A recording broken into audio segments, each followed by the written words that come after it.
घने जंगलों के बीच बसे एक छोटे भूले बिसरे शहर में एक परित्यक्त हवेली खड़ी थी जो स्थानीय लोगों पर एक डरावनी छाया डालती थी। हवेली स्थापित थी एक ऐसी जगह जहां अतीत की आत्माएं विचरण करती थी और प्रवेश करने के लिए साहसी किसी भी व्यक्ति के लिए गुप्त रहस्य फुसफुसाती थी। एक शाम की बात है, सभी दोस्तों ने मिलकर उस भयानक हवेली का पता लगाने के लिए और उनके साहसिक कार्य को यूट्यूब पर कैद करने का फैसला किया। टॉर्च और कैमरे को लेकर वे खस्ताहाल गलियारों में चले गए। उनके कदमों की आवाज खाली हॉलों में गूंज रही थी। जैसे ही वे भव्य सीढ़ी पर पहुंचे, हवा में भयानक ठंडक भर गई। दोस्तों ने घबराकर बेचैनी को हंसी में उड़ा दिया और इसका कारण हवेली में बहने वाली ठंडी हवा को बताया। उन्हें इस बात का जरा सा भी एहसास नहीं था कि आत्माएं पहले से ही जाग रही थी, उनकी उपस्थिति और जिज्ञासा को आकर्षित होकर। जैसे ही उन्होंने बॉल रूम में प्रवेश किया, हवा ऊर्जा से घनी हो गई। जलती हुई मोमबत्ती की रोशनी ने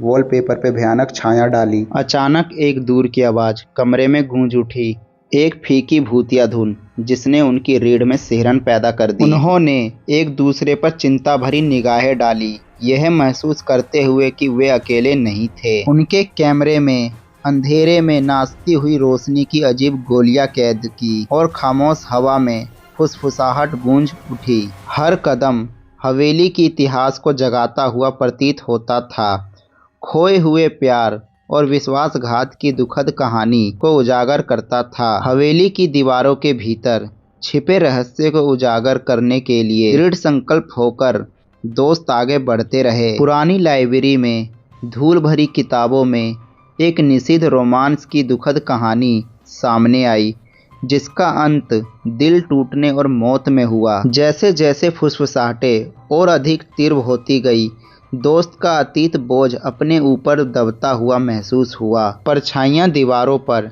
नृत्य कर भूतिया आकृतियां बना रही थी, जो बहुत पहले की घटनाओं को दोहराती हुई प्रतीत हो रही थी। जैसे ही उन्होंने आगे की खोज की, दोस्त की नज़र एक भूले हुए कमरे पर पड़ी, जिसका दरवाज़ा बहुत ही मुश्किल से टिका हुआ था। अंदर उन्हें एक धूल भरा भूला हुआ संगीत का बक्सा मिला, जिसमें वह मनमोहक धुन बज रही थी जो उन्होंने पहले सुनी थी।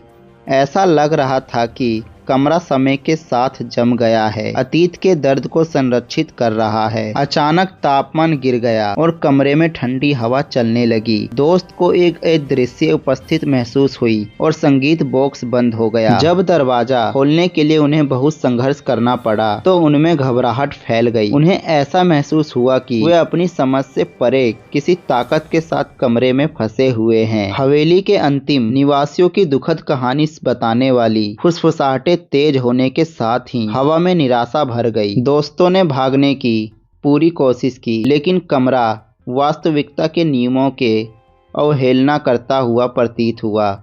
जैसे जैसे आत्माएं अपना दुखद बांटना चाह रही थी, परछाइयां मुड़ती और विकृत होती गई, भयानक आकार लेती हुई। मुक्त होने के अंतिम हताश प्रयास में दोस्त हाथ पकड़कर एक घेरे में एकजुट हो गए। अचानक ऊर्जा के उछाल के साथ कमरे में अपनी पकड़ ढीली कर दी और दरवाज़ा चरमरा कर खुल गया। हांफते हुए वे कमरे को पीछे छोड़ते हुए गलियारे में लड़खड़ाते हुए चले गए। जैसे ही वे हवेली से भागे, दोस्त को राहत और उदासी का मिश्रण महसूस हुआ। आत्माओं ने अपनी कहानी साझा की थी और अतीत की गूंज उनके दिमाग में बनी हुई थी। उन्होंने महसूस किया कि कुछ रहस्यों को अबाधित छोड़ देना, भूले हुए स्थानों की छाया में छिपा हुआ रहना ही बेहतर है। उनके YouTube वीडियो ने उन डरावनी छाया को कैद कर लिया, लेकिन दोस्त इस भावना को हिला नहीं सके कि हवेली की आत्माओं ने उनकी आत्मा पर एक अमिट छाप छोड़ी है। फुसफुसाहटें उनकी यादों में हमेशा बनी रहेगी, अतीत की जीवित और बेचैन आत्माओं के बीच के पतले पर्दे की याद दिलाती रहेगी। हमारी ऐसी ही वीडियो को देखने के लिए लाइक और चैनल को सब्सक्राइब जरूर करें और बेल आइकन जरूर प्रेस करें, ताकि हमारी वीडियो आप तक पहले पहुंचे।